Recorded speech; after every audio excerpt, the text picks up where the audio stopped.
Hey, this is Chris Nesi from the House of EdTech podcast on chrisnesi.com. In this video, I'm going to show you how I do my secret sauce when I edit audio for podcasts in Audacity. Let's take a look. So we're in Audacity, and before we can run any post-processing effects on recorded audio, we need some audio.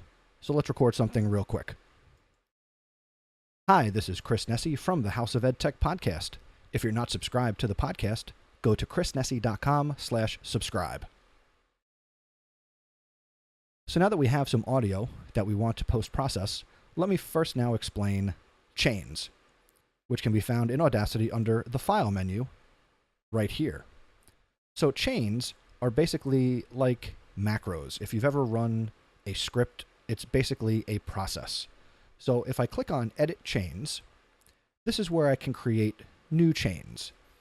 So one that I have right here that's highlighted is Chris SS, which stands for Chris's Secret Sauce.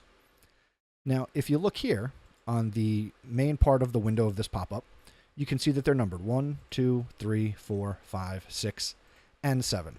Each step that you add, or each post-process, is numbered, and this is the order that they will run in when you run a chain on selected audio. So what I have here, the first thing that happens is my audio becomes equalized or EQ'd. Now, as I go through and show you my settings, feel free to pause the video, take screenshots, or have your version of Audacity opened up, and you can use the same exact settings that I use. So again, the first thing that I do is I equalize the audio. So I double click on it, and I have to select EQ from all of the different effects, and they're in alphabetical order, so it's real easy to find what you're doing. So if I edit the parameters of equalization, these are the settings.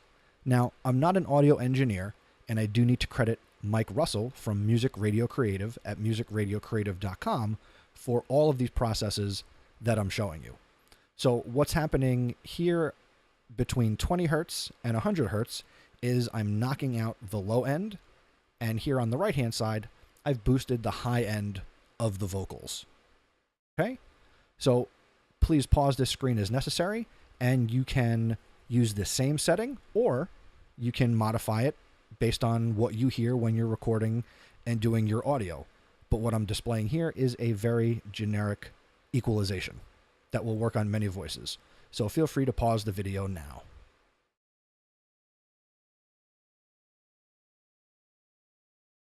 Okay. So after I EQ the audio, then we amplify the audio. So I'll double click there, edit the parameters, and the amplification that takes place, the setting is, you would come down here and you'd put in -1. Now again, not being an audio engineer, what you need to do is get your audio not above 0, because then it clips and then it distorts the audio. So if you make the highest amplitude of your wave file, the actual waveform in Audacity when you can see the audio, to -1, then you will not clip. So that's the max that you want to set it to. Then we do some light compression. Now compression, what it does is it brings up the low parts of your audio, and it kind of knocks down the louder parts so they don't seem so loud. But it doesn't bring them to the same level. So if you're whispering, you'll still know that you're whispering if your microphone is picking it up, but if you're shouting, it doesn't distort the audio, and you can still get loud if you're animated and more excited on the microphone. So here are the parameters and the settings for the basic light compression that I do. So I'll stop, and you can pause, and you can copy this.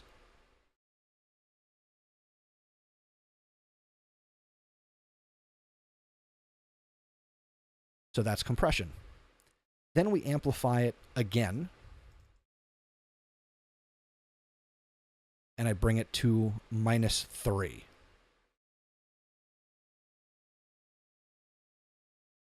Then I run a noise gate, and basically what a noise gate does is it stops any sound below a certain level from appearing in the recording.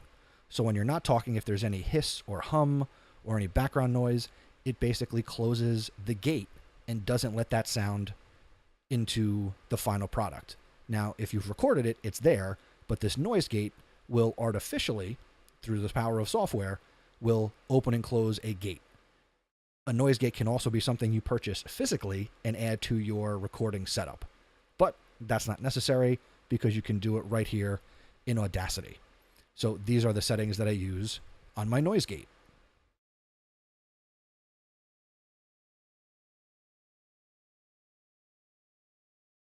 And then the last one is I amplify it one more time using, again, getting it back up to -1, so that way the final product is not clipping and it doesn't sound bad. So there you go. All right. So now, didn't make any change. Oh, no, I didn't make any changes. So I want to select this audio. So I can do that with the cursor by selecting it, or I can just click on the whole track. And again, I do this separately. So if I had multiple tracks of me and a guest or the music, I don't run this on music. So sound effects, theme song, anything like that, I don't run this on. But myself and guess any people, I run this on. So I've selected it. I'm going to go to File, Chains, and I'm going to apply the chain. I'm going to select Chris's secret sauce, and I'm going to apply it to the current project. Here we go. So as you can see, it is now boosted, which is good. And there you go. It's very simple. You can certainly sample this once you've applied it. You can certainly highlight just a select piece of audio, and you can hear the difference and do before and after. So actually, why don't I try to do that now? So I'm actually going to go to Undo, and we will now play this so it comes into the recording. Hi, this is Chris Nesi from the House of Ed Tech podcast. If you're not subscribed to the podcast, go to chrisnesi.com/subscribe. Okay, and now we will run the chain on it and do the secret sauce. And now we'll play it again. Hi, this is Chris Nesi from the House of Ed Tech podcast. If you're not subscribed to the podcast, go to chrisnesi.com/subscribe. And it's really just that simple. If you have any more questions, please leave a comment down below or go to chrisnesi.com/feedback. Thanks for watching, and I'll see you next time.